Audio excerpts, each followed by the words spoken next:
Les pâtes pressées non cuites sont décrites comme étant des fromages à pâte ferme ou demi-ferme, fromages affinés ayant subi indépendamment de la fermentation lactique d'autres fermentations et dont la pâte est soit cuite, soit pressée, soit cuite et pressée. Officiellement, les pâtes pressées non cuites font partie de la famille des semi-hard cheese. D'après le codex, l'HFD des pâtes pressées non cuites doit être comprise entre 54 et 69%.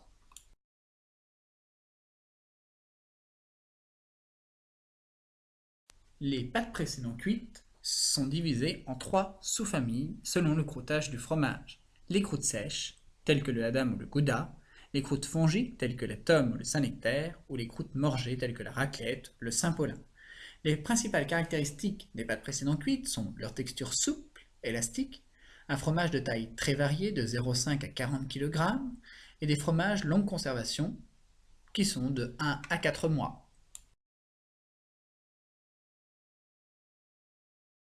Le lait peut être traité thermiquement, soit par pasteurisation ou par thermisation. En cas de prématuration, appelée également maturation froide, deux traitements thermiques peuvent être réalisés au choix. Une pasteurisation à 72-75 degrés pendant 20 secondes ou une thermisation à 60-65 degrés pendant 15 à 30 secondes.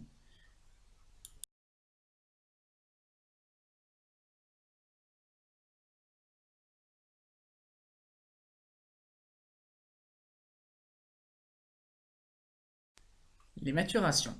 La prématuration ou la maturation froide est une maturation longue qui s'effectue pendant 12 à 24 heures entre 4 et 18 degrés. L'ensemencement peut être direct, semi-direct et ou traditionnel. La maturation chaude, pH en présurage de plus en plus standardisé. La maturation courte, chaude, s'effectue pendant 30 à 60 minutes entre 30 et 34 degrés. En fin de maturation, il n'y a pas de baisse importante de pH, maximum 0,2 unités pH. La maturation a pour buts principaux le réveil des ferments lactiques et la préparation des laits à la coagulation.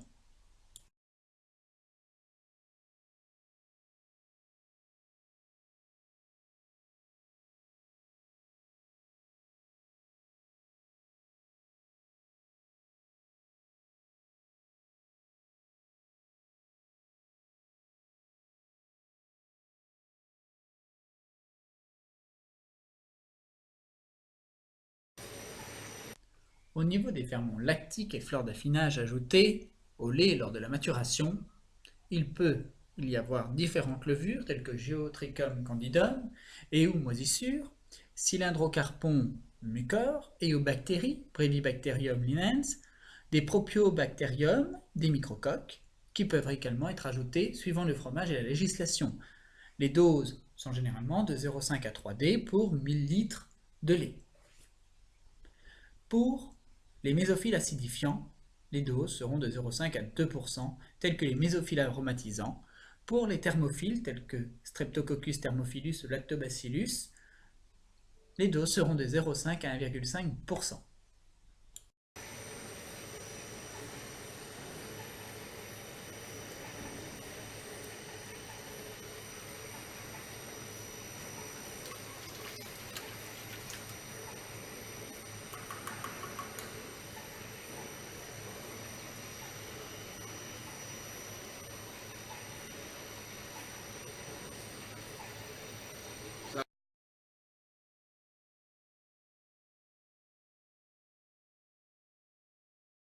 Le taux de calcium est un indicateur technologique. Il renseigne sur le caractère présur du fromage, niveau d'égouttage et d'acidification.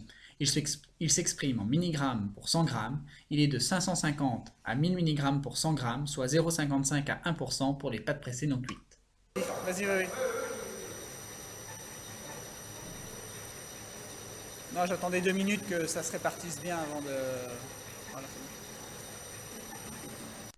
Des auxiliaires de fabrication peuvent également être ajoutés au lait lors de la maturation, tels que le chlorure de calcium, qui permet de rétablir les équilibres chimiques, le colorant, qui peut être ajouté au lait selon le fromage et la législation, le chlorohydrate de lysozyme, qui sert à éliminer les bactéries sporulées, ou du glucono-delta-lactone, qui permet d'abaisser le pH, plus connu sous le nom de GDL. Les auxiliaires ne sont pas indispensables pour fabriquer un fromage.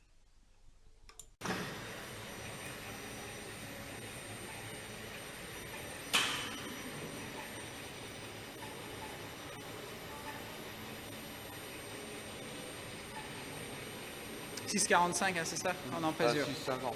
Ou 6,50, oui, d'accord.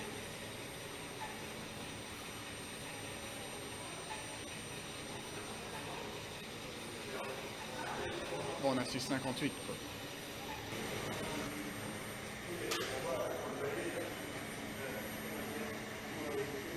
D'accord, j'aime le calibrer. Hein.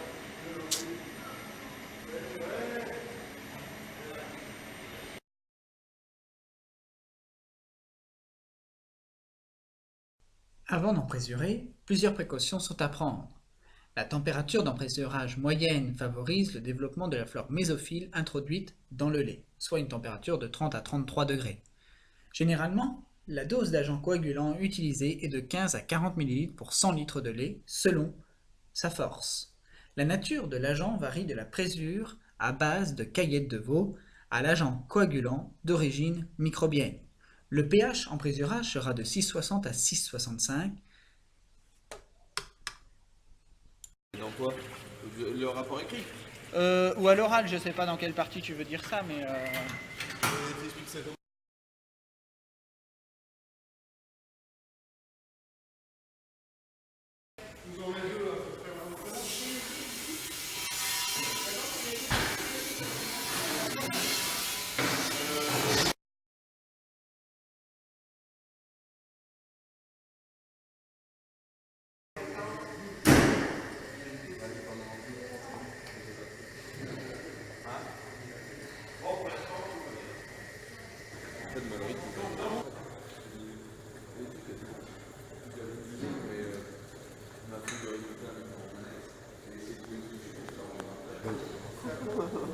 Pleine de lait. Regarde, compris. Les poils pleins de lait. Et le lait plein de poils. C'est bon. Tu marques 11 minutes. C'est pris? Ah oui, effectivement. Ah oui. Donc, 20 minutes. C'est chaud.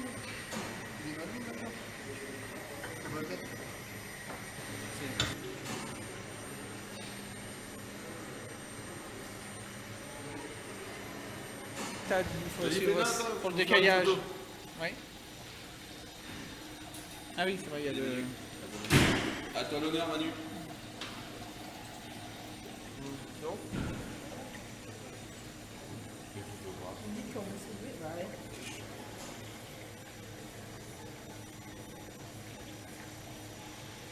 Impeccable.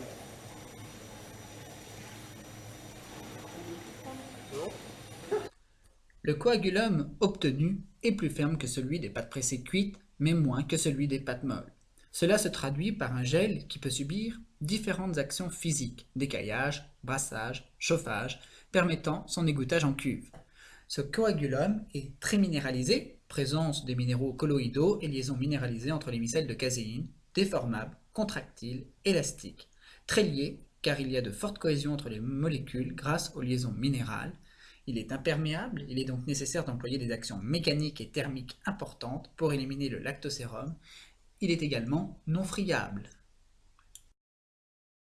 L'acidification du caillé est primordiale et a pour rôle de favoriser l'égouttage du caillé, donc l'expulsion du sérum, déminéraliser la pâte, plus le pH diminue, plus le caillé est déminéralisé, inhiber les bactéries indésirables comme les Staphylococcus aureus, protection acide, aromatiser le caillé par le développement des bactéries aromatisantes. Pour la coagulation du lait, en pratique, l'appréciation du temps de prise et du temps de durcissement se fait manuellement par le biais d'instruments de mesure. Au moment du temps de prise, des flocons apparaissent. Le test se fait avec une poche ou avec les doigts boutonnières. Au moment du temps de durcissement, le gel est assez ferme pour obtenir une coupe franche, mais il doit pouvoir subir un égouttage en cuve conséquent. Le test se fait à la poche.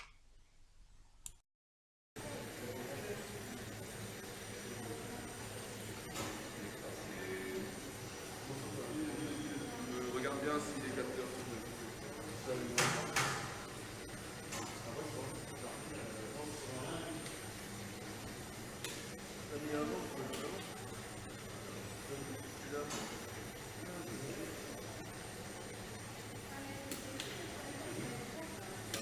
chercher les clés. On est en panne de bécane.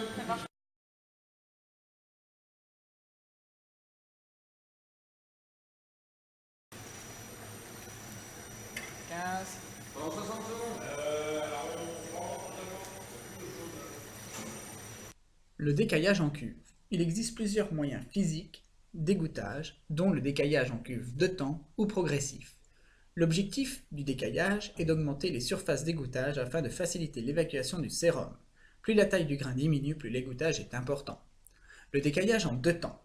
Lorsque le gel est assez ferme, il est découpé une première fois, 1 ou 2 tours de tranche caillée.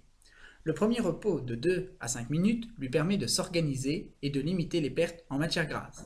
Il est à nouveau découpé en adaptant la vitesse de rotation des tranches caillées à la fermeté du gel jusqu'à l'obtention de la taille du grain entre 3 mm et 1 cm. Le décaillage progressif. Lorsque la fermeté du gel est correcte, il est découpé en accélérant petit à petit la vitesse de rotation des tranches caillées. Elle ne doit jamais être arrêtée ni ralentie jusqu'à l'obtention de la taille de grain désirée. Le décaillage entraîne des pertes de matière appelées fines. Les causes des fines sont le matériel, un tranche-caillé avec lame fait moins de fines, la conduite du décaillage ou la nature des protéines présentes dans le lait. Plus il y a de protéines sériques, plus il y a de fines. Je vous vois, hein, c'est bon. Non mais comment voulez-vous que ça C'est pourquoi ça va là en fait? C'est pourquoi C'est des photos pour des formations d'entreprise. Je peux les garder, mais il va pouvoir les mettre sur une présentation. Il y a ton car, ouais.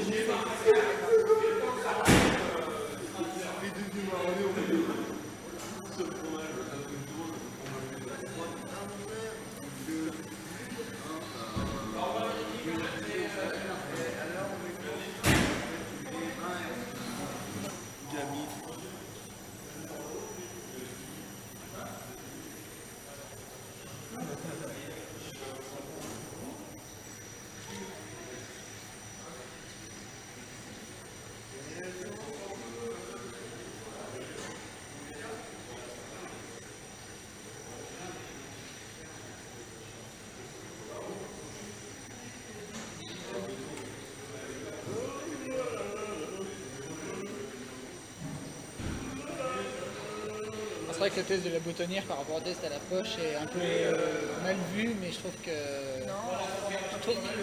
Mais je trouve que c'est mieux. Genre. Moi j'ai jamais fait, pour l'instant j'ai jamais fait. Non, moi non plus.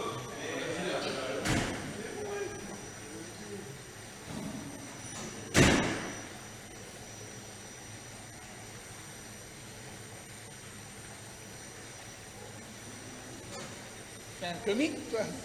Nous, on bosse, les photographes et tout. Il n'y a personne qui vient les voir. Les paparazzi.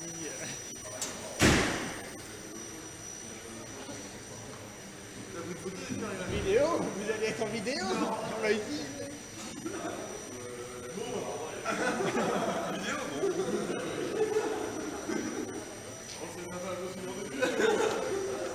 Bon, ça va sûrement brailler, c'est la première fois.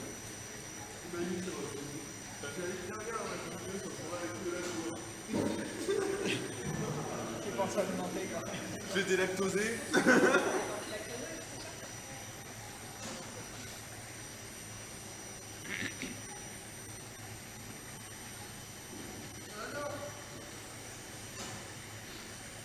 Sans mariage, ça commence à faire quand même.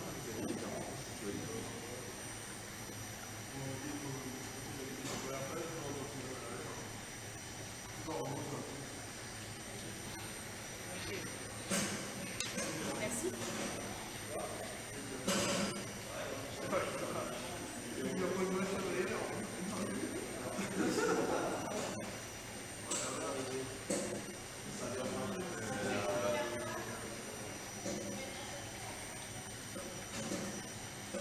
Vous êtes à la vitesse maximum ou pas encore? Non, Encore, non. il y a encore des choses sous le capot. Tu vas nous refaire le accélère.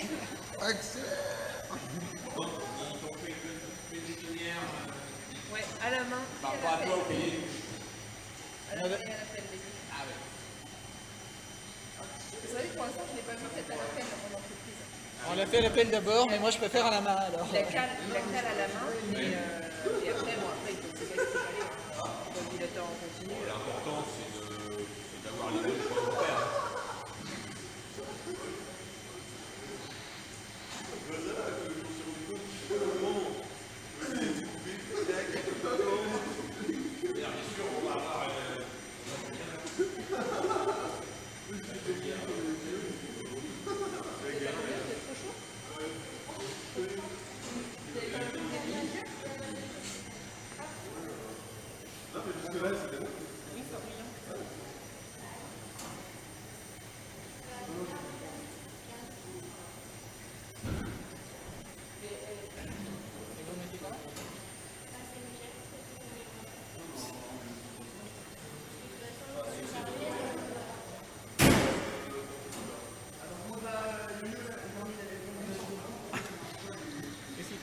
Bon, vite, j'ai pas écrit, ça va patiner dans le terrain de la boule. Merci. Avec Manure, il est gratuit. On va dire 100 pour le savoir. Johan, il est dehors, je vois le Moi je prends 100.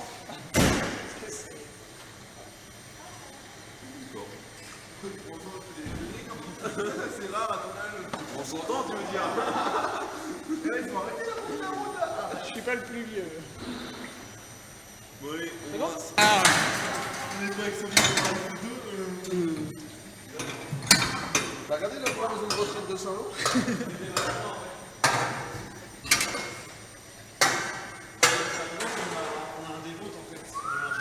T'inquiète pas, je te rappellerai quand tu auras le même âge que j'ai aujourd'hui. Les brassages en cuve.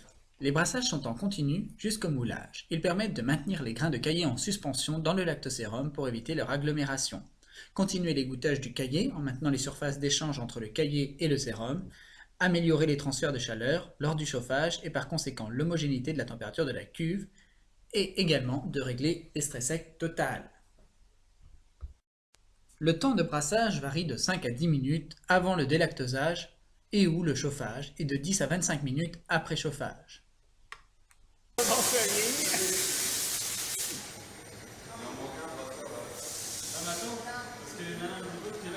Merci Emeline.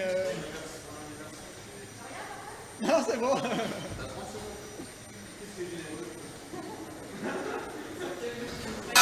D'accord.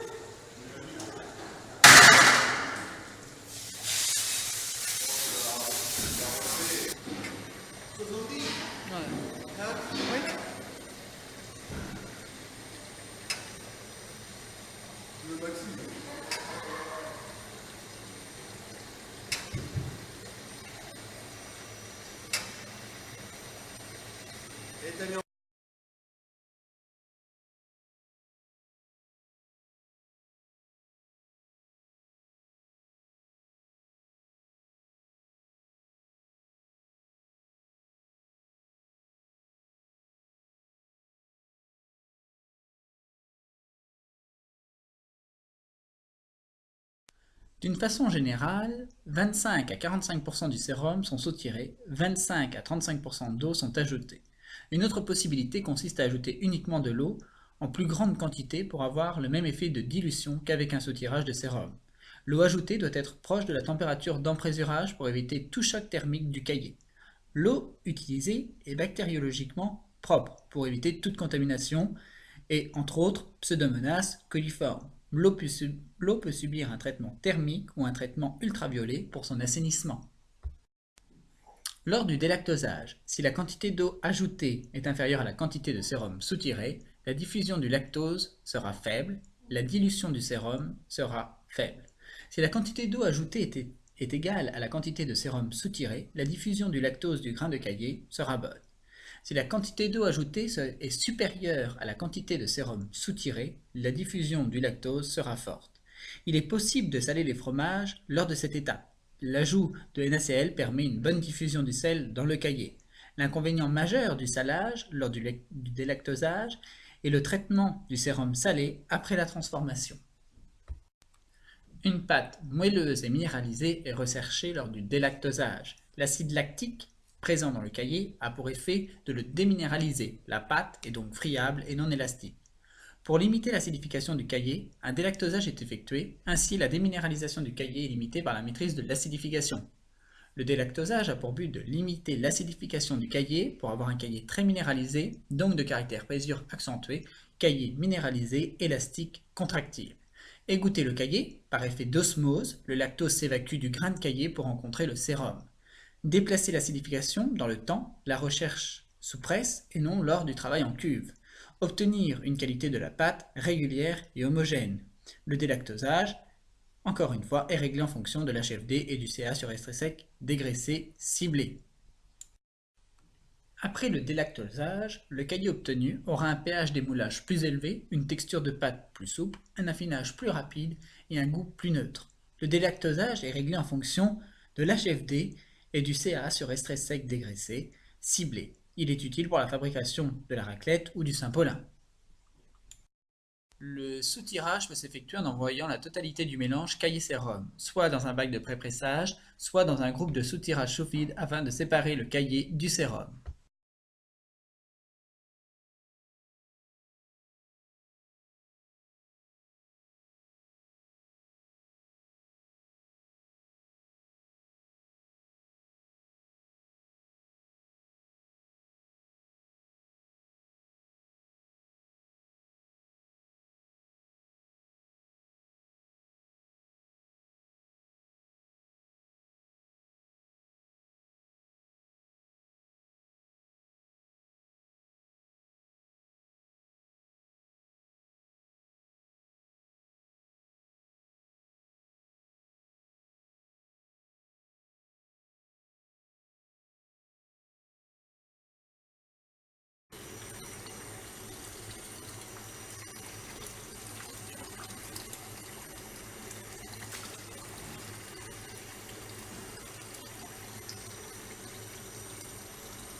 Ah ouais, c'est quand même un système un peu débile, quoi. Je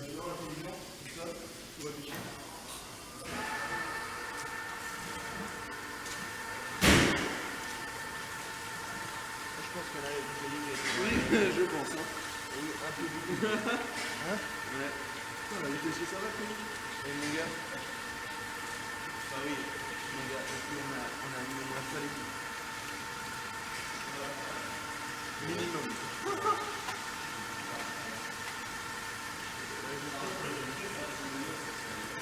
Faut peut-être fermer la vanne là, non? Ah bah non, là. Tu évacues Parce le... qu'on avait trop de sérum. Comme ça va le dur. Oui, donc là c'est normal qu'elle soit ouverte. Et Anto Anthony je vais le répartir à la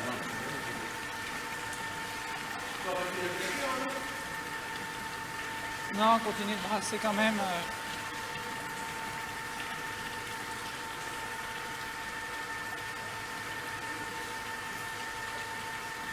Tu n'avais pas le droit à 3 jours avec ta femme? C'est plus ou moins ça, c'est 2 jours, mais là je suis revenu parce que les Saint-Lois je les avais pas vus. Cet après-midi je suis pas là. Ah bon?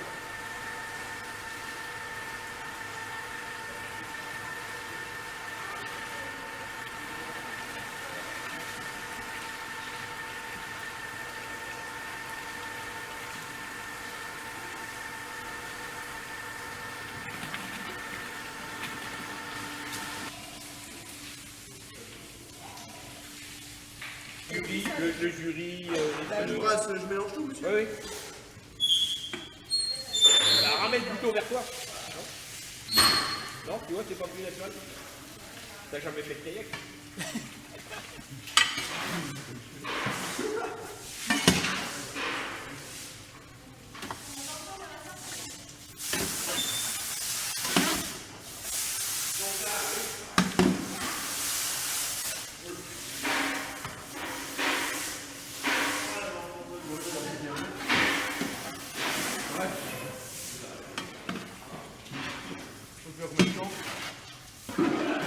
C'est juste le temps.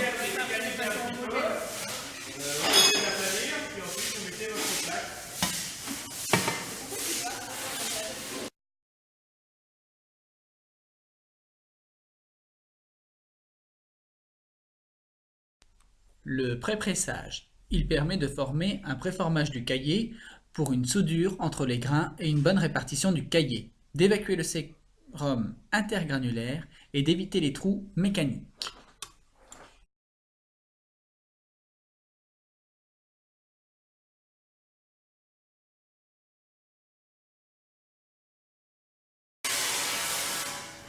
Donc, alors c'est pas évident, hein. Vous avez un truc, la descente. D comme descente. Oui, vas-y. Non. Alors, oui, attends, attention. Il ne peut pas l'air comprimé. Là, il n'y a pas de sécurité. Il faut augmenter la pression suffisamment. Voilà. Alors, il faut que vous ayez. Allez, bon. Ça fait comme les salles de pressage, quoi. Là, ça devrait descendre. Et après, vous remettez à 0,5 bar. Hein. Parce que bon, c'est peut-être un petit peu grippé. Voilà, je le retrouve là. Voilà. Et puis, donc, vous gardez sur la feuille. Toutes les 5 minutes, vous augmentez de 0,5 bar. Ah, vous voulez pas rester appuyé dessus? Là, il décide de faire là. C'est simplement pour l'action de défense. Attends, non. Ah, on appuie une fois, il se débloque. D'accord. C'est une impulsion en fait. Hein. D'accord. Et là, on n'évacue pas le sérum pour l'instant. Vous évacuez le sérum, mais il faut que ça reste au-dessus du niveau de la plaque. D'accord, Puis comme ça, vous verrez bien si c'est. d'accord. Ça vous fait un super niveau à vous. Là, vous êtes à 0,4. Très grave.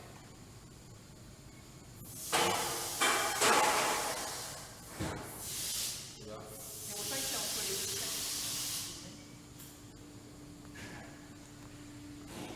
Vous voyez?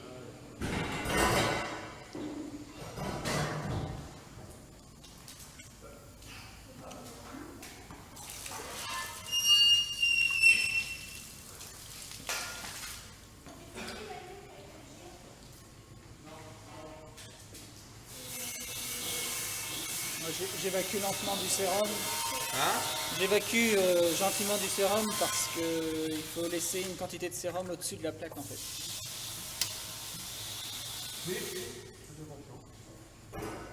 Tu peux.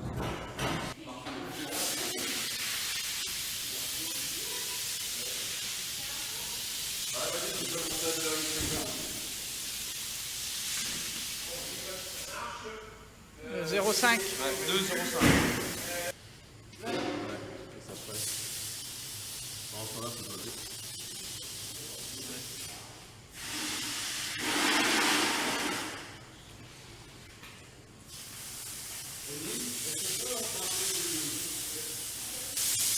Je sais pas, j'aurais quand même continué à presser le temps d'évacuer le sérum.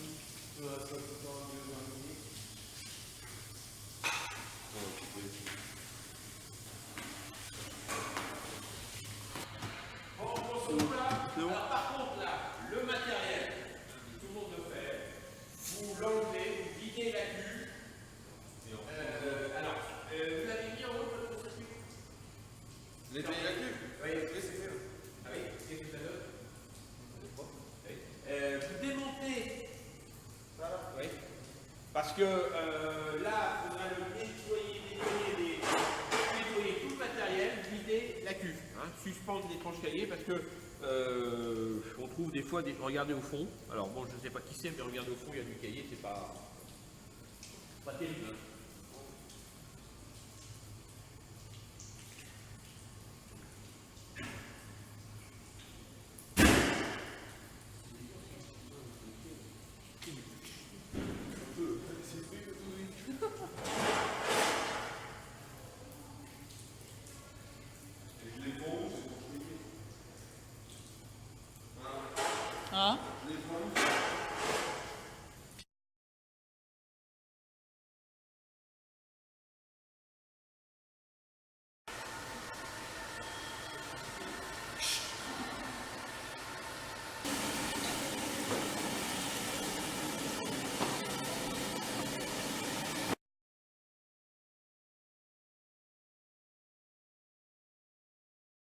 Le pressage peut s'effectuer avec différentes techniques, soit par presse horizontale à vérin individuel, en presse verticale ou à colonne, autopressage ou la presse dans un tunnel. Pour le pressage, les fromages sont pressés entre 2 et 30 heures à une pression à partir de 100 g par cm² jusqu'à 2 kg par cm² suivant le fromage fabriqué. Le pressage a pour but de faciliter l'égouttage en évacuant le sérum, donner la forme définitive du fromage et réagglomérer les grains de caillé.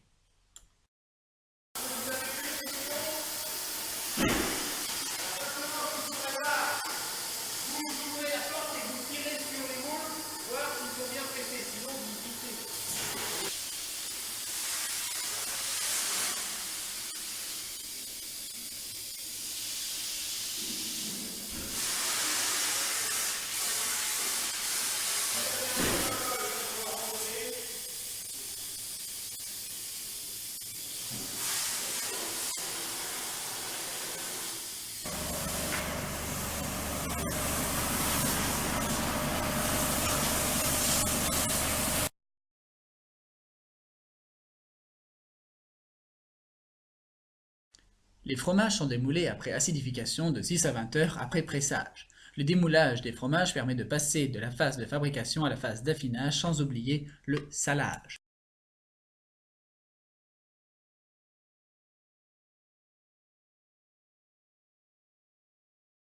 Le taux de sel est un indicateur organoleptique et microbien. Il est mesuré par dosage des chlorures dans le fromage. Il est de 1,2 à 2% en pâte pressée non cuite dans le produit fini. Au cours de l'affinage, le taux de sel augmente selon les pertes en eau et les soins dispensés. Les taux de sel supérieurs ou égaux à 2% sont caractéristiques des pâtes pressées non cuites, plus typées et salées.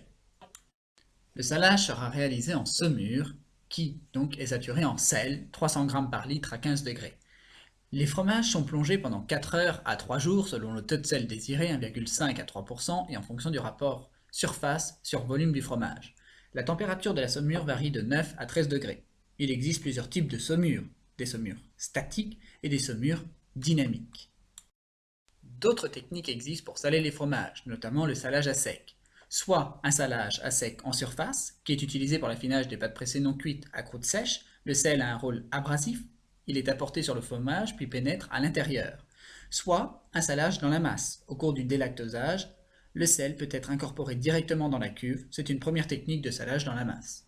Une deuxième technique consiste à ajouter du sel dans le caillé. Le caillé est coupé puis broyé jusqu'à l'obtention d'un grain de la taille d'une noix. Il est salé entre 1,5 et 2%. Ce salage dans la masse est utilisé pour le Cantal, le Salers ou le cheddar. Avant de passer en cave d'affinage, certaines pâtes pressées non cuites, saumurées, passent par l'étape de ressuyage. Ces fromages, comme le Saint-Nectaire, restent environ 24 heures en ressuyage à 12-15 degrés et à 80-85% d'hygrométrie relative. Le ressuyage permet de sécher la surface du fromage pour éliminer l'excédent de saumure qui pourrait trop mouiller et apporter des défauts de croûtage. D'autres fromages sont affinés plus traditionnellement. Ils sont retournés et ou non frottés plusieurs fois par semaine. Les soins se ralentissent en général lorsque la croûte s'est formée, mais les retournements sont indispensables tout au long de l'affinage pour favoriser le croûtage, le développement microbien et éviter le marquage des fromages sur le support d'affinage.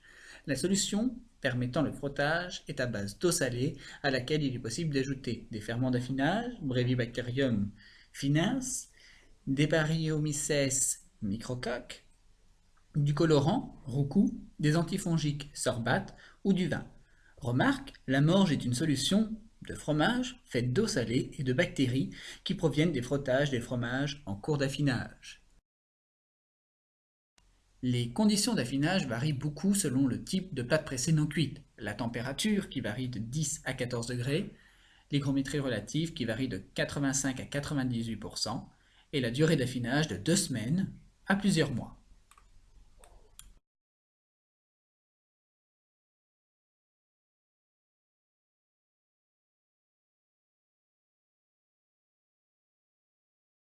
Un autre défaut d'aspect, fluorescent ou jaune fluo, peut apparaître. Ce jaunissement des fromages apparaît après 8 à 10 jours d'affinage.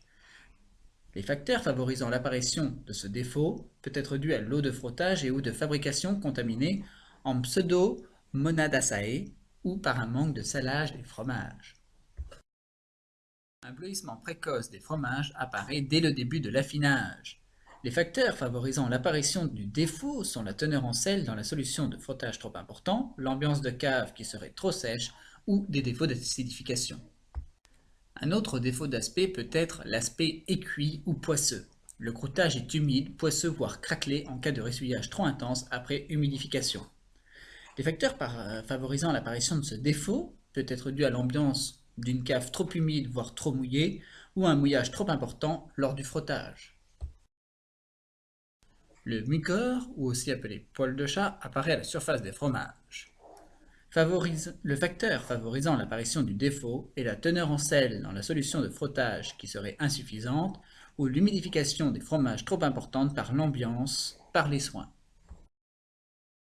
L'apparition de moisissures non désirées peut être due à plusieurs facteurs: contamination d'ambiance en salle de fabrication, de saumurage, de ressuyage, de cave d'affinage, contamination par la saumure, pH trop élevé, teneur en sel trop faible, hygiène des soins de cave, hygiène du personnel, contamination croisée entre les lots. Le défaut d'aspect peut être aussi celui de casquette. Après démoulage, les fromages sont déformés, le croûtage est incliné non horizontal. Cela peut être dû à un mauvais pressage, la casquette sur le moule a été mal positionnée. Qu'est-ce que le coiffage du grain de caillé? Les caractéristiques d'un grain coiffé sont qu'ils vont être ronds et non ovaloïdes, fermes en surface, spongieux à l'intérieur. Le grain présente une coiffe. Les causes du coiffage sont lors du décaillage. La vitesse de décaillage est inadaptée par rapport à la fermeté du gel. Lors du brassage, ils sont trop importants, vitesse et temps. Lors du chauffage, il est trop rapide et ou trop poussé. Le brassage entraîne la transformation des tubes de caillé en billes entourées d'une très fine pellicule protectrice, la coiffe.